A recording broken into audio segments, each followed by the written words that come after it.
तो गाइज आज है पंकु का ऑफ क्योंकि देहरादून में था आज इलेक्शन। आप भी तो इस खाओगी? वजह से पंकु का आज ऑफ था। तो सुबह सुबह बनाई थी मैंने ये मैक्रोनी और चाय और साथ में थी ब्रेड। तो हमने सुबह उठ के जल्दी से नाश्ता करा। तो गाइज मेरा बहुत सारा काम बाकी था, पर नाश्ता करने के बाद मुझे आलस आ रहा था और मुझे कुछ काम करने का मन नहीं कर रहा था। तो प्राव्या के लिए टीवी चला रखा था, उसमें आ रहा था सिंचैन। तो मैं ये सिंचैन देखने लग गई थी। किस किस को सिंचैन देखना पसंद है? तो गाइज़ आज शाम को हमें कहीं जाना था, तो मैंने सोचा पहले सारा काम करके फ्री हो जाती हूँ। तो पहले मुझे प्यास लग गई थी तो मैंने बहुत सारा पानी पिया। उसके बाद मैं लग गई थी अपने काम पे।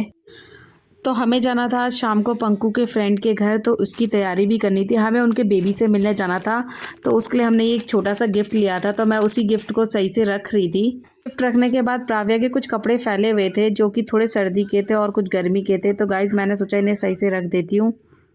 तो गाइज़ इनमें कुछ ऐसे कपड़े हैं जो प्राव्या पे बिल्कुल नहीं आते हैं और इन्हें प्राव्या ने ज़्यादा पहना नहीं है। तो गाइज़ ये इसकी नानी ने ये फ़्रॉक दी थी और ये फ़्रॉक पहन के प्राव्या बहुत प्यारी लगती थी। और ये जीन्स ये भी अब प्राव्या पे नहीं आती है छोटी। ये एक टी शर्ट थी, गर्म टी शर्ट, जो कि प्राव्या ने सिर्फ एक ही बार पहनी है। तो गाइज़ इन कपड़ों को देख के बड़ा दुख हो रहा था मुझे। और फिर दिन में भूख लग गई थी तो हमने बनाया था ये अंडा ब्रेड और साथ में थी ये चाय।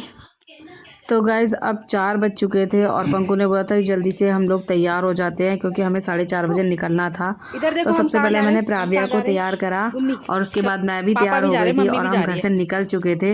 ये प्राव्या ने अपने सारे कपड़े तो यहीं गंदे कर लिए। तो अब हम लोग घर से निकल चुके हैं। रास्ते में हमें उनके घर कुछ लेकर भी जाना था, तो हमने सोचा कि हम यहाँ मिठाई ले लेते। तो हम यहाँ बीकानेर पे आए थे मिठाई लेने के लिए और अब हम यहाँ से निकल के उनके घर पहुँच गए थे। हमने उनके घर जाके चाय पी और उनके बेटे को गिफ्ट दिया और हम वहाँ से निकल गए थे क्योंकि 6 बज गए थे और अंधेरा होने लग गया था और मौसम भी ठंडा था। उसके बाद हम लोग आ गए थे घर। घर पहुँचते ही प्राव्या बहुत थक गई थी और उसे भूख भी लग गई थी। तो दूध पीने के बाद प्राव्या सो गई थी। तो प्राव्या को सुलाने के बाद मैं चली गई थी किचन में खाने की तैयारी करने के लिए। तो गाइज़ मुझे शाम के टाइम भूख भी बहुत तेज़ लगने लग गई थी, तो मैंने सोचा पुलाव बनाती हूँ क्योंकि वो जल्दी भी बन जाता है। तो मुझे लग रही थी बहुत तेज़ भूख और ये क्रैक्स पड़ा था, तो मैंने ये खा लिया था। उसके बाद तो पुलाव में सारे मसाले डाल दिए थे। अब इसमें 2 सीटी लगाना बाकी था।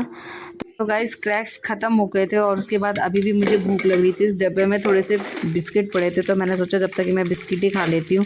तो गाइस मुझे बेकरी के बिस्किट बहुत पसंद है। आप लोगों को कौन से बिस्किट पसंद है प्लीज़ कमेंट करके ज़रूर बताएं। तो गाइस पुलाव में 2 सीटी आ गई थी और हमारा पुलाव रेडी हो चुका था। तो जब तक मैंने अखबार बिछा के इसमें अचार और सलाद रख लिया था और मैं खाना डाल के ले आई थी। तो गाइस बहुत तेज़ भूख लग रही थी और पुलाव भी खाने में बहुत ज़बरदस्त बना था। तो जैसे ही मैं खाना लेके आती तो प्राव्या हमेशा सबसे पहले आ जाती है। भले ही खाती नहीं है पर हमारे साथ आके खड़ी हो जाती है।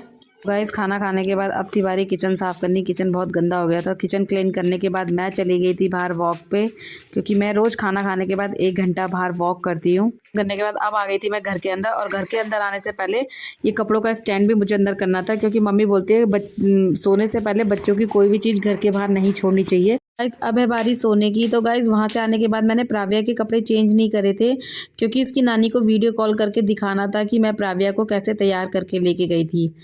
नानी से वीडियो कॉल पे बात भी हो गई थी और अब सोने की भी बारी थी। तो प्राव्या की अगर ड्रेस चेंज नहीं करती तो उसे रात को ढंग से नींद नहीं आती। तो ओके गाइस बाय, फिर मिलते हैं कल आपसे नेक्स्ट।